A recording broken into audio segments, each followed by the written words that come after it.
आज सब जगह स्टोरीज आएंगी, पोस्ट आएंगी और पर्यावरण की शुभकामनाएं आएंगी, पर आप और हम मिलकर करेंगे कुछ अलग। हम लगाएंगे एक पौधा। एक पौधा और थोड़ी सी मिट्टी, दुनिया को बेहतर बनाने के लिए इतना ही काफी है। मैंने चुना है अमरूद का पौधा।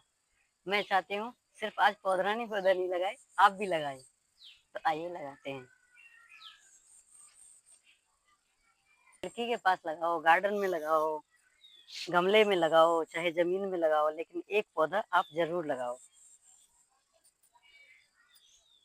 अगर आपके घर में छोटे बच्चे हैं तो उनसे भी एक पौधा आप जरूर लगवाएं, क्योंकि आप भी नेचर से जुड़ोगे, वो भी नेचर से जुड़ेंगे, बच्चे भी। पौधे का एक नाम रखें, उसे डेली उसके नाम से बुलाएं और उसकी केयर भी करें। ऐसा करोगे तो आप भी खुश रहोगे, नेचर से जुड़ोगे, नेचर भी फलेगा फूलेगा और आपके चारों तरफ हरियाली ही हरियाली दिखाई देगी। तो चलो उठ जाओ और एक एक प्लांट लगाओ। Bye, thank you, Radhe Radhe.